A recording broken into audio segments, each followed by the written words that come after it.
Hello, everybody. This week on the Daily Dose, our theme is relatable. We want to talk this week about how it is that we relate to others, how we find peace in the midst of what often happens with others, conflict. And we also want to talk about how it is that we restore relationships that are far too often broken. I want to start today by reading a passage written by the author Paul. Paul wrote more of the New Testament than any other author. Paul was someone who had formerly been a persecutor of Christians, but he had this wild conversion experience, and he became the most outspoken Christian I think that there ever was. He started more churches than any other character. He was an ardent supporter of the church. And let me tell you, as he counseled all those churches that he either started or was mentoring, you better believe that they experienced conflict. And so Paul wrote some words to us and words to those first churches so that we might hear a word of God in the midst of those moments when we don't know what to do, when we find ourselves in the midst of conflict. He says in chapter 12, verse 17, when you find yourself in conflict, do not repay anyone evil for evil, he says, but take thought for what is noble in the sight of all. If it is possible, so far as it depends on you, live peaceably with all. And then later on in verse 21, he says, do not be overcome by evil, but overcome evil with good. Well, what Paul seems to be suggesting is because someone treats you like a jerk doesn't mean you should return the favor. And here's what you and I know. In the midst of conflict, whether it be with loved ones or it be with coworkers or it be with people on the team or it be with our fellow students, it's easier said than done. This idea of being the one to turn the other cheek, to be the one that's about reconciling our differences.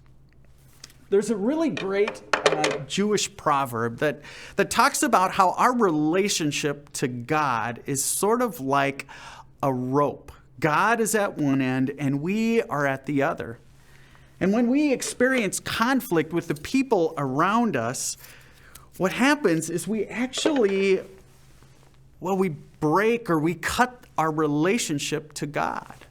When we hurt those around us, or when we don't turn the other cheek and instead, slug someone verbally. When we hurt those around us, it actually cuts the rope between us and God. And what God invites us to do is to be people who are all about repairing that rope. People who are all about entering and leaning into the conflict that we experience with other people. Because when we're people who are all about reconciling with those that we have hurt or those who have hurt us, it's like tying a knot, the proverb says, between us and God. And if you'll notice what happens when we are people who tie knots, notice this, the rope gets shorter. Have you ever thought of that? The rope gets shorter and we actually become closer to God. I think what it also suggests is we also become closer to those that we are in conflict with. Kind of interesting. Abraham Lincoln once said this. He was talking about a gentleman that he didn't like. He said, I don't like that person. And so he said, I must need to get to know them better. Man, those are great words. Words that seem to reflect what Paul was saying when he said, don't return evil with evil, right? What if we were to be tiers of knots? And in doing so, we become closer to God and closer to those we too often find ourselves in conflict with. I want to leave you today with a few questions to ponder.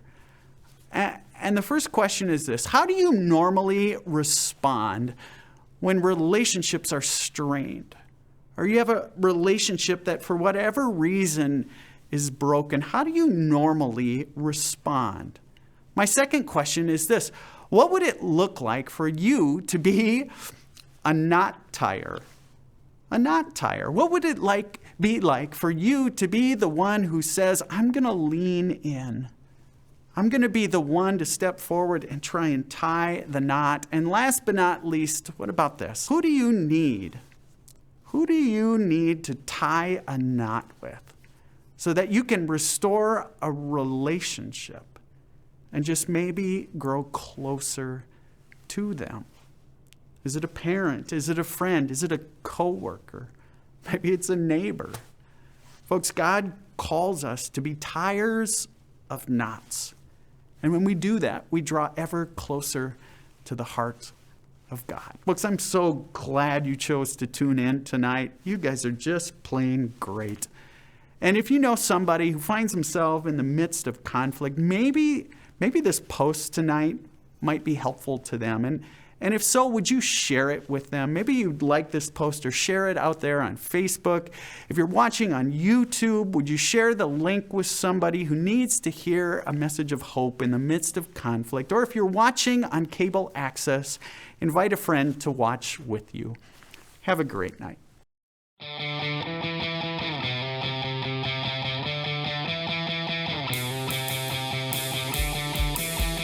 Heaven thundered, and the world was born. Life begins and ends in the dust you form. Faith commanded, and the mountains moved. Fear is losing ground to our hope in you. 1, 2, 3, 4. Unstoppable God, let your glory go on and on. Impossible things in your name, they shall be done. Oh, freedom conquered, all our chains undone. Sin defeated, Jesus is overcome. Mercy triumphed when the third day dawned. Darkness was denied when the stone was gone. 1, 2, 3, 4. Unstoppable God, let your glory go on and on.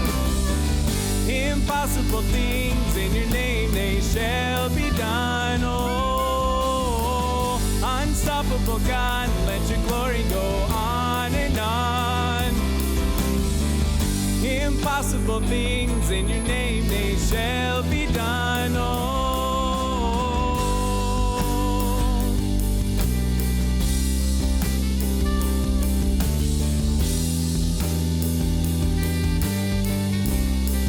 nothing shall be impossible. Nothing shall be impossible. Your kingdom reigns unstoppable.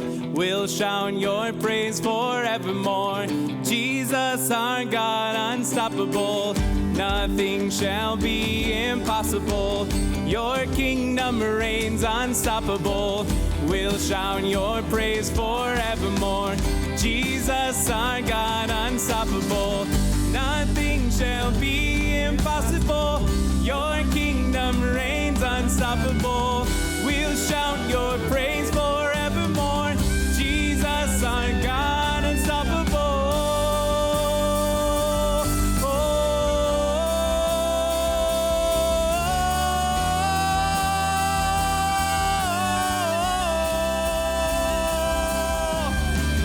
Unstoppable God, let your glory go on and on. Impossible things in your name, they shall be done. Oh, unstoppable God, let your glory go on.